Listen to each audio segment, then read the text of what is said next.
સુરતના વરાછા વિસ્તારમાં આવેલી એસબીઆઈ બેંકમાં થયેલી 50 લાખ રૂપિયાની લૂંટ મામલે વધુ એક મહત્વપૂર્ણ સીસીટીવી ફૂટેજ સામે આવ્યું છે. નવા ફૂટેજમાં લૂંટની સમગ્ર ઘટનાક્રમ વધુ સ્પષ્ટ રીતે સામે આવ્યો છે. તપાસ માટે મહત્વપૂર્ણ પુરાવો જોવા મળ્યો છે. બેંક બહાર લાગેલા સીસીટીવી કેમેરામાં કેદ થયેલા દ્રશ્યો અનુસાર લૂંટને અંજામ આપવા કુલ 7 લૂંટારો આવ્યા હતા. તેઓ સુયોજિત રીતે બેંકની આસપાસ ગોઠવાયા હતા અને ખૂબ જ ઝડપી રીતે સમગ્ર ઘટના અંજામ આપી હતી.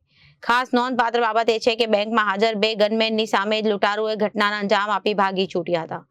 સીસીટીવીમાં સ્પષ્ટપણે દેખાય છે કે લૂંટારુઓ નિર્ભય રીતે બેંકમાંથી બહાર નીકળી રહ્યા છે અને ગનમેન તેમને રોકવામાં નિષ્ફળ રહ્યા હતા. આ ઘટનાએ સુરક્ષા વ્યવસ્થાઓ પર ગંભીર પ્રશ્નો ઊભા કર્યા છે. પોલીસ દ્વારા સીસીટીવી ફૂટેજના આધારે લૂંટારાઓની ઓળખ અને તેમની શોધખોળ માટે તાત્કાલિક કાર્યવાહી હાથ ધરવામાં આવી. શહેરમાં નાકાબંધી કરીને આરોપીઓને ઝડપવા પ્રયાસો તેજ કરવામાં આવ્યા છે.